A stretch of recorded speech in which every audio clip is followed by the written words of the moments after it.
Hello guys, আজকে হচ্ছে আজকে কি বার গো? আজকে হচ্ছে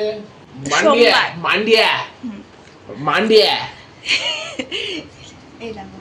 টুডে ইজ মান্ডিয়া। তো আজকে মানডে আর আজকে হচ্ছে 24 তারিখ। আজকে আমাদের হচ্ছে এখানে লাস্ট। আমরা এখন যাব পশ্চিমবঙ্গ, বাড়ি যাব হবে। আর এই যে ত্রিশেরও আজকে হলো নার্সারির লাস্ট ডে, কারণ ওর ফাইনাল দেওয়া এবছর হবে না। তো ওর ক্লাসের ওপরে নির্ভর করে, ক্লাসের অ্যাটেন্ডেন্স সমস্ত কিছু নির্ভর করে ওকে এলকেজিতে ওঠানো হবে। তো ও এখন স্কুল যাচ্ছে, এই যে দেখো নার্সারির প্রথম দিনও কিন্তু আমি ব্লগ করেছিলাম, আর আজকে নার্সারির লাস্ট দিন ত্রিশের, সেটাও ব্লগ করছি। এই যে দেখো দুষ্টুমিটা কিন্তু বেড়েছে, আরো বেড়েছে দুষ্টুমিটা। তো চলো, আর এদিকে দেখো তানিশ কি কোথায় দেখাচ্ছি, দাঁড়াও। তানিশ এখন দুধ খাচ্ছে। তানিশ আর কদিন, বাবা ভেঙে যাবে ওরকম করিস না। কদিন পর বাড়ি চলে গিয়ে তারপরে ভাত এই যে ছোট্ট তানিশ কি করছে? দুধ খাচ্ছে,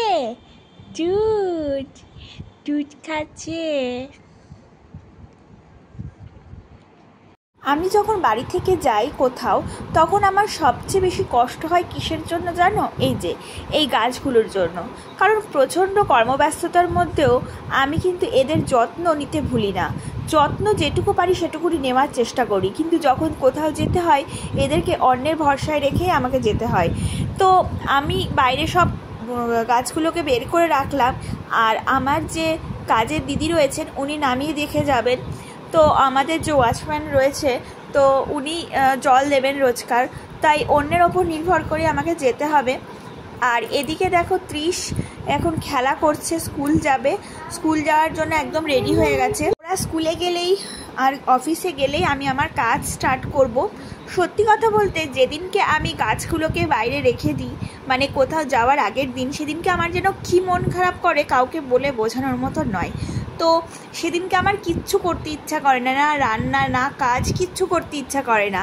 এটা জানি না এটা কিসের জন্য হয়। সত্যি বলতে আমি এগুলোর জন্য না নিজেও ভালো থাকি না। কোথাও যাওয়ার হলে, যেমন বাড়ি যাচ্ছি, আমার তো আনন্দ হওয়ারই কথা, তাই না?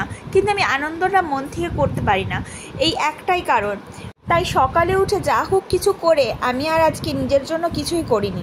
আজকে একটু ধোসা অর্ডার করলাম। তো আমি যে দোকান থেকে ধোসা অর্ডার করেছি, ভীষণ ভালো ধোসা বানায় ওরা। তো ভাবলাম আজকে আর কিছু রান্না করব না, এটাই করে নিই। আর সকালে যেহেতু লাঞ্চ রেডি করেছিলাম সুপ্রিয়র জন্য, সেই লাঞ্চই আমি আর আমার ছেলে খেয়ে নেব। আর রাতের ডিনারটাও ভাবছি অর্ডার করে দেবো। তো আজকে আর কিচ্ছু করতে ইচ্ছা করছে না। কাজের দিদিও কাজ বাজ সেরে চলে গেছে, শুধু রান্না করারই কাজ ছিল, আর একটু ঘরটার পরিষ্কার করা কাজ ছিল, সেটুকু করতেও যেন আজকে আর গা সরছে না। তো আমার মতো তোমাদের কার কার এরকম হয় তোমরা একটু জানিও তো। এই গাছের প্রতি ভালোবাসা যে একবার পড়েছে, সে কিন্তু সত্যিই মরেছে। তো আমার না সেই রোগটাতেই ধরেছে। গাছগুলোকে যখন ছেড়ে যায় এত কষ্ট হয়, নিজের যেন কিছুই ভালো লাগবে না। তো যাই হোক, সকালকার সমস্ত কাজকর্ম কমপ্লিট করেও নিয়েছি যেটুকু ছিল, আর তার সঙ্গে আমাদের সুটকেসটাও গোছানো কমপ্লিট হয়ে গেছে। যেটুকু নিয়ে যেতে হবে সেটুকু ভালো করে গুছিয়ে নিয়েছি। বাচ্চাদেরই জিনিসপত্র বেশি, ওদের ওষুধ আর জামা কাপড়ই বেশি, কারণ গিয়ে সঙ্গে সঙ্গে ওদের জামা কাপড়টা পাওয়া যাবে না। আমার জামা কাপড় বা আমার হাজব্যান্ডের জামা কাপড় তো আছেই, দুই বাড়িতেই আছে, তার জন্য ওটা নিয়ে কোনো অসুবিধা হয় না। শুধু বাচ্চাদের সমস্ত জিনিস এবং ওষুধপত্র নিয়ে নিচ্ছি। আর আমার মনে আরেকটাও ভয় কাজ করছে।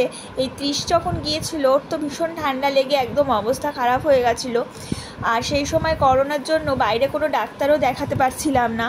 তো আমার এটাই মনে হচ্ছে, একজনকে একটু বড় করলাম, আবার আর একজনের শুরু হয়ে যাচ্ছে। ওখানে গিয়ে এই ছোটোটা কি ভেলকি দেখাবে, সেটাই এখন দেখার পালা।